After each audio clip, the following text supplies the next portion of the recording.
এবারে দেখুন আমরা একটি নতুন শব্দ নিচ্ছি। শব্দটি হচ্ছে অ্যাবসলভ। তো অ্যাবসলভ শব্দের অর্থ কি হতে পারে? দেখুন, অ্যাবসলভ শব্দের মধ্যে একটা অংশ হচ্ছে সলভ, অর্থাৎ সমাধান।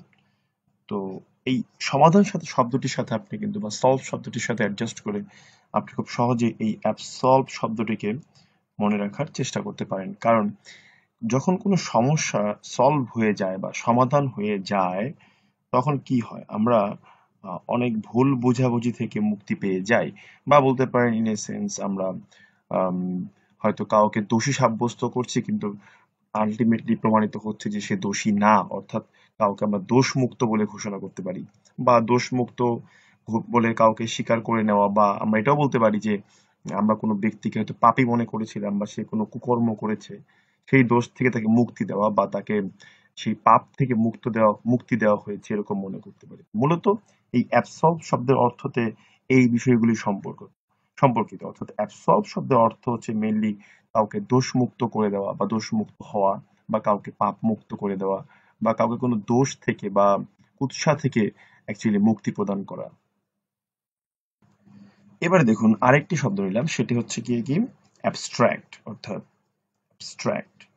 এখন দেখুন, এই অ্যাবস্ট্রাক্ট শব্দটি মনে রাখতে পারি আমরা কিভাবে? আমরা কিন্তু প্রায় টাইমে বলে থাকি যে অ্যাবস্ট্রাক্ট পেইন্টিং এর কথা, রাইট?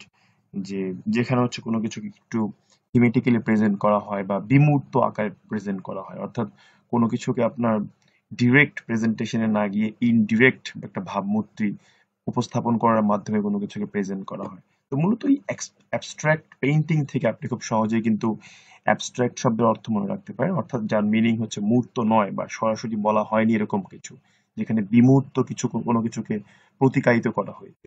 এটি হচ্ছে মূলত অ্যাবস্ট্রাক্ট শব্দের অর্থ। এবারে আমরা আরেকটি শব্দ নিচ্ছি, যেটি হচ্ছে অ্যাবিসমাল, অর্থাৎ ABYSMAL।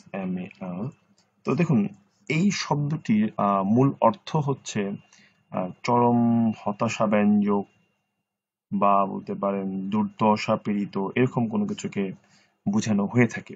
সো অ্যাবিসমাল শব্দটিকে আমরা অর্থটিকে মনে রাখতে পারি কিভাবে? যদি এই শব্দটিকে আমরা ভেঙে দিই, যে ABYS, বিস, মাল। সো এখানে এই 20 শব্দটিকে আমরা বলতে পারি 20 বা 20। মাইল শব্দটিকে আমরা বলতে পারি মাইল। তো আপনাকে যদি বলা হয় যে একটি 20 মাইল জার্নি আপনাকে হাঁটতে হবে, হঠাৎ করে যদি বলা হয়, আপনি কিন্তু খুব হতাশায় পড়ে যাবেন বা চিন্তায় পড়ে যাবেন যে এত বড় একটা ডিস্টেন্স কিভাবে আপনি হেঁটে হেঁটে পার হবেন। তো আপনি এই শব্দটিকে এভাবে মনে রাখতে পারেন যে যেহেতু 20 মাইল হাঁটা আমার জন্য খুবই কষ্টকর বা চরম হতাশা ব্যঞ্জক, যেখানে আমি হাঁটতে পারি না নিয়মিতভাবে। সো এই দিক থেকে আমরা বলতে পারি অ্যাবিসমাল শব্দের অর্থ হচ্ছে চরম হতাশা ব্যঞ্জক বা দুর্দশা টাইপ কোনো কিছু বোঝাতে ব্যবহার করা হয়ে থাকে। এবারে দেখুন আমরা আরেকটি মজার শব্দ নিচ্ছি, সেটি হচ্ছে অ্যাকোলেট। অ্যাকোলেট শব্দটির সাথে আপনি যদি একটু চিন্তা করে দেখেন, একটি মিল পাবেন, সেটি হচ্ছে চকোলেট। Sorry, chocolate. তো অ্যাকোলেট, চকোলেট। তো চকোলেট আমরা কখন দিই? বাচ্চা ছেলে মেয়েদেরকে আমরা চকলেট দিই ঠিক তখনই, আম, হয়তো হতে পারে তাকে আপনি ইন্সপায়ার করার জন্য দিয়েছেন। অর্থাৎ হতে পারে আপনি তাকে, সে একটি ভালো কাজ করেছে, সেই কাজটির একটি রিওয়ার্ড হিসেবে আপনি একটি চকলেট অফার করছেন। তো আমরা বলতে পারি যে চকলেট হচ্ছে এক প্রকার অ্যাকোলেডের এক্সাম্পল। অর্থাৎ কোনো কিছু পুরস্কার হিসেবে যখন কোনো কিছু দেওয়া হয়, চকলেট দেওয়া হয়, তখন সেটাকে আমরা কি বলতে পারি? এটা একটি অ্যাকোলেট। বা বলতে পারেন যে আপনার কোনো ভালো কাজের স্বীকৃতি বা আপনার প্রশংসা কোনো ভালো কাজের। অর্থাৎ চকলেট থেকে আমরা কিন্তু চাইলে এইভাবে, যে ভালো কাজ করলে আমরা চকলেট পাই ছোট বাচ্চাদের ক্ষেত্রে। তো সেখান থেকে আমরা বলতে পারি যে এটি একটি আম, ভালো কাজের পুরস্কার বা আপনার মেধার পুরস্কার, বা বলতে পারে আপনার ভালো কাজের স্বীকৃতি। সো অ্যাকোলেটকেও আপনি কিন্তু এই শব্দের অর্থগুলো হিসেবে নিতে পারেন, যে অ্যাকোলেট মানে হচ্ছে ভালো কাজের স্বীকৃতি বা মেধার পুরস্কার। এবারে আরেকটি মজার শব্দ নিচ্ছি, সেটি হচ্ছে গিয়ে কি অ্যাকোস্ট। খেয়াল করে দেখেন, এই অ্যাকোস্ট শব্দটির সাথে আপনি মিলাতে পারেন হচ্ছে at any cost. At any cost. ধরুন আপনি শাহরুখ খানের খুব ভক্ত।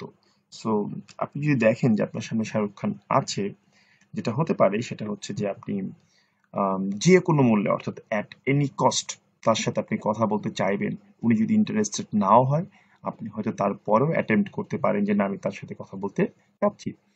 এই যে অ্যাট এনি কস্ট কারোর সাথে কথা বলতে চাওয়া, এটাও একটা কিরকম হতে পারে, যে কারোর সাথে গায়ে পড়ে কথা বলতে যাওয়া। তো এই অ্যাট এনি কস্ট আমরা যখন কথা বলতে চাই, তখনই মূলত আমরা যে কাজটা করি সেটা হচ্ছে অ্যাকোস্ট করি, অর্থাৎ কারোর সাথে আমরা গায়ে পড়ে বা যেচে গিয়ে কথা বলি। এবারে দেখুন আরেকটি শব্দ নিচ্ছি, সেটি হচ্ছে অ্যাসারবিক। এই যে অ্যাসারবিক শব্দটি আমরা, সরি সরি ভুল টাইপ স্পেলিং করেছি। এই যে আমরা অ্যাসারবিক শব্দটি বলছি, এই অ্যাসারবিক শব্দের অর্থ কি হতে পারে? খেয়াল করে দেখুন, আম, যদি আমরা এই শব্দটিকে ভেঙে দিই, তাহলে প্রথম অংশে আমরা যেটি পাবো সেটি হচ্ছে এ সার বিক।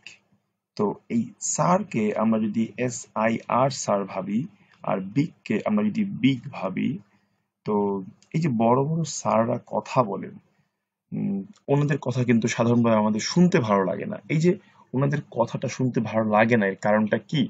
কারণটা হচ্ছে ওনারা অনেক ক্ষেত্রেই উচিত কথা বলেন। ওই উচিত কথাগুলি আমাদের শুনতে ভালো লাগে না এই কারণে যে কথাগুলো শুনতে আমাদের কাছে খুব কটু মনে হয়। এই যে কটু কথা, এটাকে বলা হয় অ্যাসারবিক স্টেটমেন্ট। অর্থাৎ আমরা বলতে পারি বড় বড় স্যারেরা আমাদেরকে অ্যাসারবিক কথা বলেন বা কটু কথা বলেন। তবে যদিও এখানে একটা বিষয় হচ্ছে যে আমি যদিও বলেছি যে উচিত কথা বলতে গিয়ে কটু কথা বলে ফেলেন, কিন্তু অ্যাসারবিক কিন্তু এক্স্যাক্টলি উচিত কথা বলতে গিয়ে কটু কথা বোঝায় না। কারণ অ্যাসারবিক শব্দটা সাধারণত তিক্ততা বা কটু বা খারাপ কিছু স্টেটমেন্ট বা খারাপ কোনো কথাবার্তা, ওটাকেই বুঝিয়ে থাকে।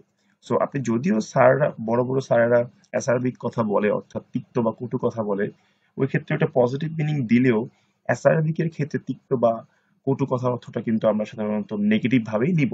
অর্থাৎ স্যাররা অ্যাসারবিক কথা বলেন, যদিও এটা মনে হতে পারে যেটা পজিটিভ কিছু বোঝাচ্ছে, কিন্তু এটা আসলে অ্যাসারবিক শব্দের অর্থ পজিটিভ হবে না।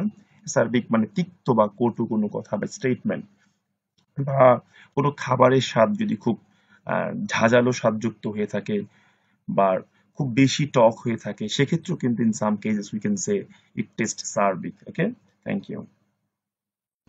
এবারে দেখুন আমি আরেকটি শব্দ নিচ্ছি, সেটি হচ্ছে অ্যাকোয়াইজ। এই অ্যাকোয়াইজ শব্দের অর্থ আপনি মনে রাখার জন্য একটি ছোট্ট ট্রিক অ্যাপ্লাই করতে পারেন, যে অ্যাকোয়াইজ শব্দের সাথে আমরা মিল পাই হচ্ছে অ্যাকসেপ্ট। তো আমরা যখন কোনো কিছুকে কোনোরকম কোনো ডিবেট ছাড়া কোনো কিছুকে অ্যাকসেপ্ট করি বা গ্রহণ করি, তখন মূলত আমরা যে কাজটা করি, আমরা কোনো কিছুকে অ্যাকোয়াইজ করি। অ্যাকোয়াইজ মানেই হচ্ছে মূলত কোনো কিছুকে কোনো ডিবেট ছাড়া বা বিতর্ক ছাড়া নীরবে সম্মতি প্রদান করে দেওয়া। তো আমরা মনে রাখতে পারি কিভাবে, যে whenever we accept something we actually acquire it। But এখানে খেয়াল করতে হবে, এটা কিন্তু নীরব সম্মতি জ্ঞাপন করা, অর্থাৎ কোনো রকম কোনো কোশ্চেন রেইজ না করে ডিরেক্টলি জিনিসটার সাথে এগ্রি বা একমত প্রকাশ করা। এবার আমরা যে ওয়ার্ডটি শিখবো সেই ওয়ার্ডটি হচ্ছে অ্যাগ্রিড।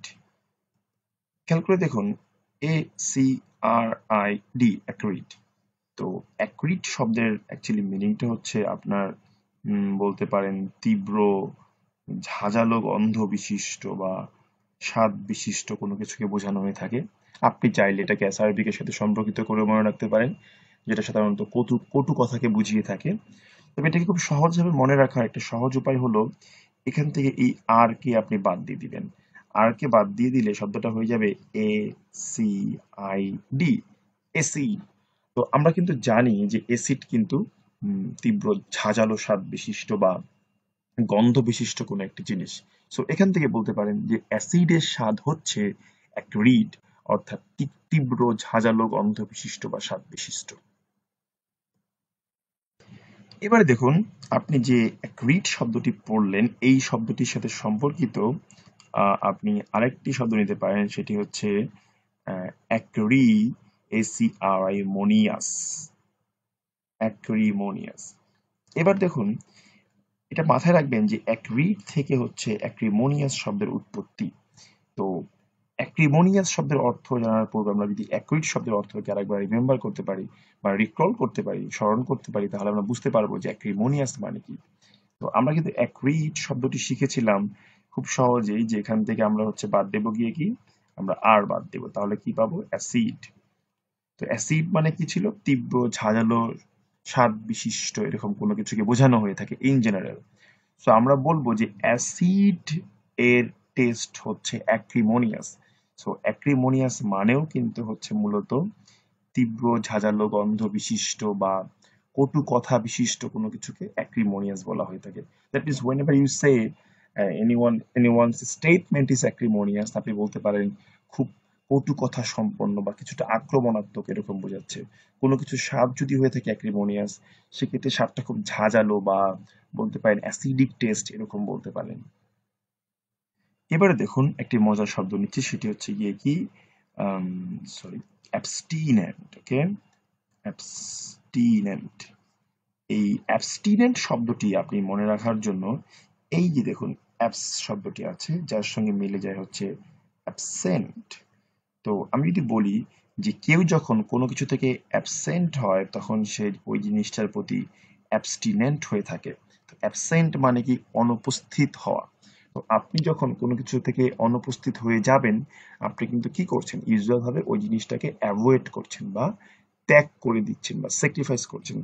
তো অ্যাবস্টিনেন্ট মানেও কিন্তু এই জিনিসটিকে বুঝিয়ে থাকে, অর্থাৎ কোনো কিছুকে ত্যাগ করাকে আমরা সাধারণত অ্যাবস্টিনেন্ট বলে থাকি। তাহলে আমরা কি বলতে পারি? যে whenever we become absent from something, তখন আমরা জিনিসটিকে কি করছি? আমরা তখন জিনিসটির দিকে অ্যাবস্টিনেন্ট হয়ে যাচ্ছি। তো অ্যাবস্টিনেন্টের বেসিক্যালি আরো অনেকগুলো মিনিং হতে পারে, বাট ইন জেনারেল কোনো কিছুকে বাদ দিয়ে দেওয়া বা বলতে পারেন কোনো কিছুকে স্যাক্রিফাইস করে দেওয়া, to be more specific religious পারপাসে, সেক্ষেত্রে আমরা এই অ্যাবস্টিনেন্ট ওয়ার্ডটি ব্যবহার করে থাকি। অর্থাৎ অ্যাবস্টিনেন্ট শব্দের অর্থই হচ্ছে কোনো কিছুকে বাদ দিয়ে দেওয়া বা কোনো কিছুকে ত্যাগ করে দেওয়া। ধন্যবাদ।